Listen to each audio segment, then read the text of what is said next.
Bismillahirrahmanirrahim. Assalamualaikum warahmatullahi wabarakatuh. Terima kasih sudah mampir ke video ini. Bagi Anda yang baru pertama kali mampir, klik dulu tombol subscribe di bawah biar kalian tidak ketinggalan video-video seru di channel ini. Dan jangan lupa klik tombol like jika kalian suka. Teman-teman sekalian pasti pernah baca sejarah dong. Di dalam buku-buku sejarah kita selalu membaca tentang jenderal-jenderal dan komandan perang yang gagah berani. Mereka mengangkat senjata untuk mengalahkan musuh-musuh mereka demi membela kebenaran yang mereka yakini. Dengan kemenangan-kemenangan yang mereka wujudkan, sejarah pun berubah, dunia berubah, dan kehidupan kita sebagai umat manusia ikut berubah karena kemenangan-kemenangan tersebut. Di Indonesia kita mengenal jenderal-jenderal hebat seperti Jenderal Sudirman atau Jenderal Nasution yang memimpin perang gerilya melawan tentara sekutu. Di dunia barat ada sosok seperti Alexander the Great yang menyatukan wilayah Afrika, Asia, dan Eropa dalam satu kekaisaran. Atau di dunia modern barat ada Napoleon Bonaparte yang memenangkan banyak peperangan dan berhasil menguasai benua Eropa, bahkan juga wilayah lainnya di Afrika hingga dirinya diangkat menjadi Kaisar Prancis. Dalam sejarah Islam ada juga jenderal-jenderal perang yang legendaris dengan keberanian mereka. Orang-orang zalim dan kafir dapat dikalahkan. Dengan keberanian mereka, umat Islam menjadi terbebas dari kemusyrikan dan kezaliman. Wilayah Islam pun menjadi semakin luas dan umat Islam dapat beribadah dengan bebas. Yang akan kita bahas kali ini adalah seorang legenda dalam sejarah peperangan dunia, seorang asli Quraisy yang kemampuan berperangnya sudah diakui dunia. Dialah Khalid bin Walid. Rasulullah SAW menjulukinya pedang Allah yang terhunus, Saifullah al-Maslul. Khalid ialah salah satu dari sedikit panglima perang yang tidak pernah kalah perang dalam sejarah. Ia juga tercatat sebagai salah satu panglima perang dengan jumlah pertempuran dan kemenangan terbanyak dalam sejarah. Black Stilwell pada tahun 2019 mempublikasikan ranking pemimpin militer dunia. Dia mengumpulkan data dari 3.580 peperangan dan 6.619 jenderal dan memberikan skor kemenangan bagi setiap jenderal. Hasilnya, dari seluruh jenderal yang ada, skor kemenangan Khalid berada di peringkat kelima, mengalahkan tokoh-tokoh dunia lainnya seperti Raja Macedonia, Alexander the Great, atau Raja Prusia, Frederick the Great. Nama lengkapnya ialah Khalid bin Walid bin Al-Mughirah Al-Makhzumi Al-Quraisy, hidup antara tahun 30 sebelum Hijriah sampai 21 Hijriah, atau 592 sampai 642 Masehi. Dia adalah sahabat Nabi Muhammad SAW, seorang jenderal penting dalam sejarah Islam yang berhasil memenangkan perang Riddah dan melakukan penaklukan di wilayah Syam dan Irak. Khalid menjadi pemimpin perang sejak di masa Rasulullah SAW sampai di masa Abu Bakar dan Umar bin Khattab. Dia telah melalui lebih dari 100 peperangan menghadapi orang kafir dan juga pasukan dari Bizantium dan Persia dengan jumlah pasukan musuh yang jauh melampaui jumlah pasukannya dan tidak pernah kalah sama sekali. Khalid dikenal dengan kemenangan-kemenangannya yang sangat penting dan menentukan, antara lain dalam Perang Yamamah, Perang Alis, Waljah, Zatu Salasil, dan Yarmouk. Latar belakang keluarga, Khalid merupakan orang Quraisy asli. Nasabnya bertemu dengan Rasulullah SAW pada Murrah bin Ka'ab, yang merupakan kakek ke-6 Rasulullah SAW. Ayahnya adalah tokoh terkenal Quraisy, Al-Walid bin Mughirah, pemuka Bani Makhzum, salah satu kabilah Quraisy. Ayahnya memiliki nasab dan posisi yang tinggi di dalam masyarakat Quraisy. Ayahnya diberikan kehormatan untuk memberi makan rombongan haji dan merupakan salah satu orang terkaya di Mekah. Julukan ayahnya ialah Al-Wahid, atau satu-satunya, one and the only, dan juga dijuluki Raihanah Quraisy atau parfumnya Quraisy, karena ia diberikan kehormatan menyiramkan parfum ke Ka'bah. Ibu beliau juga merupakan orang Quraisy bernama Lubabah As-Sughra binti Al-Harisah. Nasab ibunya juga bertemu dengan Rasulullah SAW pada Madar bin Nazar, kakek ketujuh Rasulullah SAW. Kakek beliau atau Al-Mughirah juga merupakan tokoh masyarakat dan sosok yang dihormati di dalam masyarakat Quraisy dan mempunyai banyak anak. Kabilahnya yaitu Bani Makhzum ialah salah satu kabilah penting dalam masyarakat Quraisy. Kabilah ini bertugas untuk menjaga Kubah Kubah tersebut ialah tempat persiapan perang. Bani Makhzum juga bertugas menyiapkan kuda perang, sehingga Bani Makhzum menjadi salah satu kabilah yang paling berpengaruh. Karena kekayaannya, kekuatan mereka, dan kemampuan perang mereka sangat dibutuhkan dan dirasakan oleh seluruh masyarakat Quraisy. Sebagaimana kebiasaan bangsawan Quraisy lainnya, Khalid diasuh oleh ibu asuh di wilayah pedalaman, agar tumbuh dengan makanan, bahasa, dan udara yang lebih sehat. Ia kembali ke Mekah saat berusia 5 tahun. Sejak kecil ia diajari seni berperang sebagaimana kebiasaan orang-orang mulia di Mekah. Sejak kecil ia sudah menunjukkan bakat dan potensinya dalam seni berperang. Kemampuannya melampaui teman-teman seusianya. Keberanian dan kemahirannya dalam berperang membuatnya dianggap sebagai salah satu prajurit terbaik Quraisy pada masanya. Khalid memiliki fisik yang tinggi, tubuh yang besar dan agak putih. Jenggotnya tebal dan fisiknya sangat mirip dengan Umar bin Khattab. Bahkan terkadang orang-orang yang penglihatannya lemah sering tertukar antara dirinya dan Umar. Sebelum masuk Islam, Khalid termasuk salah satu jenderal perang Quraisy yang menonjol. Khalid merupakan pemimpin pasukan sayap kanan dalam perang Uhud. Khalid juga ikut serta dalam penyerangan Madinah. Beliau ikut mengepung umat Islam dalam perang Ahzab dan juga menjadi pemimpin pasukan Quraisy dalam peristiwa Hudaybiyah. Kisah masuk Islamnya Khalid bin Walid. Khalid bin Walid masuk Islam pada tahun 7 Hijriah. Padahal sebelumnya di tahun 6 Hijriah ia memimpin pasukan Quraisy untuk menghadang rombongan haji Rasulullah pada peristiwa perjanjian Hudaybiyah. Pada tahun 7 Hijriah, Rasulullah SAW meminta Walid bin Walid, saudara kandung Khalid, untuk mengajak Khalid masuk Islam. Maka Walid pun menulis surat kepada Khalid untuk mengajaknya masuk Islam. Surat dari Walid menarik hati Khalid sehingga ia pun memutuskan untuk hijrah ke Madinah. Sebelum berangkat, ia mencari kawan untuk berangkat bersama. Semula ia mengajak Sofwan bin Umayyah dan Ikrimah bin Abi Jahal untuk ikut hijrah ke Madinah, namun keduanya menolak.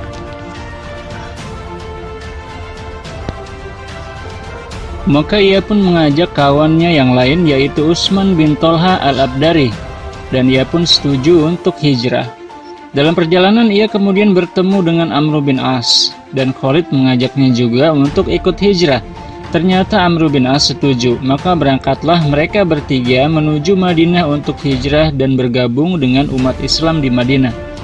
Setelah Khalid dan kedua sahabatnya sampai di Madinah, Rasulullah SAW menyambut mereka bertiga dengan sangat baik.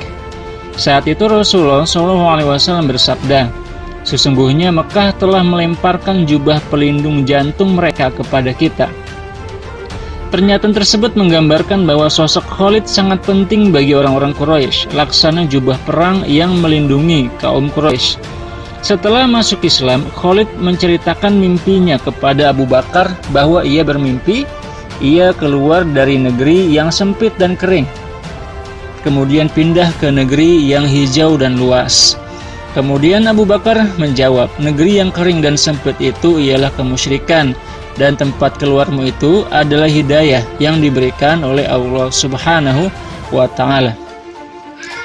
Apa sajakah perang-perang penting Khalid bin Walid? Di masa Rasulullah, begitu banyak perang yang dilalui oleh Khalid. Kali ini untuk memahami kejeniusan Khalid dalam berperang, diantaranya kita akan membahas perang Mu'tah.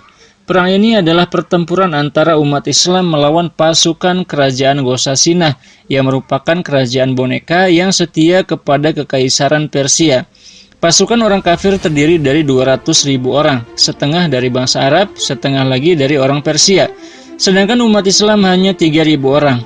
Dalam perang ini posisi umat Islam sangat sulit karena perbedaan jumlah pasukan yang sangat jauh. Umat Islam sempat ingin melaporkan posisi mereka kepada Rasulullah untuk meminta bantuan.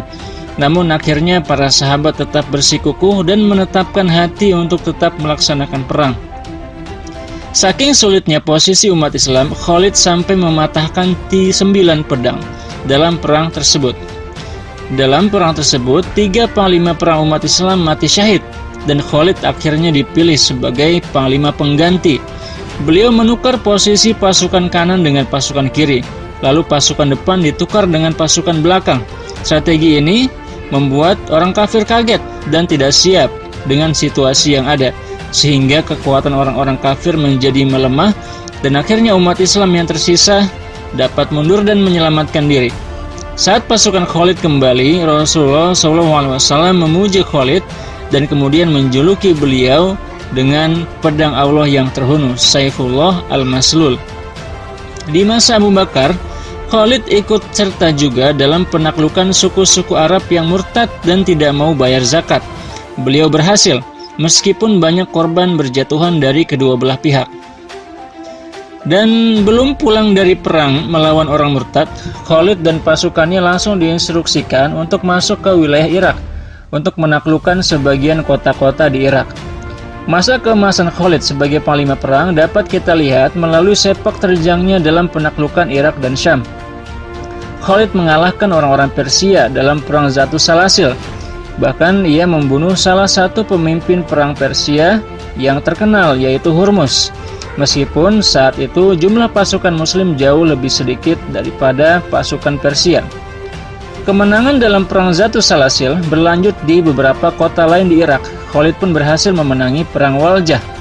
Kemenangan tersebut disusul dengan keberhasilan Khalid memimpin pasukan muslim membuka kota Anhar dan menaklukkan pasukan Persia di Ainut Tamr dan Dumatul Jandal. Setelah kemenangan di Dumatul Jandal, umat Islam melanjutkan perjuangan untuk membuka wilayah Syam. Namun sejumlah pasukan yang pertama dikirim ke Syam di bawah pimpinan Ikrimah bin Abil Hakam dan Khalid bin Sa'id mengalami kegagalan. Abu Bakar saat itu tidak menyerah. Beliau mengirimkan 4 pasukan di bawah pimpinan Abu Ubaidah bin Jarrah, Yazid bin Abi Sufyan, Syarhabil bin Hasnah, dan Amr bin As. Ternyata keempat jenderal tersebut mengalami kesulitan menembus pertahanan Romawi di Syam. Maka Abu Bakar memerintahkan Khalid yang masih berada di Irak untuk membantu pasukan muslim di Syam. Kejeniusan Khalid terlihat saat ia memutuskan untuk melintasi jalan pedalaman yang jarang dilalui orang untuk mencapai Syam. Dengan cara itu, ia berhasil tiba di Syam dalam waktu yang lebih cepat. Setelah mendapatkan kabar bahwa pasukan Romawi berkumpul di Ajnadin, Khalid pun menuju Ajnadin dan mensurati para jenderal muslim di Syam untuk bertemu di Ajnadin. Setelah pasukan muslim berkumpul di Ajnadin, maka pecahlah perang antara kedua pihak. Pasukan muslim dibagi ke dalam beberapa kelompok, sayap kanan, kiri, dan pasukan berkuda. Dalam perang tersebut, pasukan muslim menunjukkan semangat yang sangat tinggi dan akhirnya pasukan Romawi berhasil dikalahkan. Pertempuran berlanjut di Yarmouk, di mana pasukan Romawi berkumpul dalam jumlah besar, sebesar 240.000 prajurit. Dalam pertempuran ini, Khalid membagi pasukan muslim dalam beberapa kelompok, masing-masing kelompok sejumlah 1.000 orang. Strategi Khalid berhasil dan pertempuran di Yarmouk berhasil dimenangkan. Setelah kemenangan di Yarmouk dan saat pasukan muslim sudah kembali ke pos-pos penjagaan masing-masing, datang kabar bahwa Khalifah Abu Bakar meninggal dunia dan beliau digantikan oleh Umar bin Khattab. Selain kabar tersebut, datang pula surat berisi pencopotan Khalid dari posisi panglima perang tertinggi dan beliau digantikan oleh Abu Ubaidah bin Jarrah. Pencopotan ini menimbulkan banyak pertanyaan di kalangan umat Islam. Ada yang berspekulasi bahwa Umar merasa tersaingi dengan pengaruh Khalid.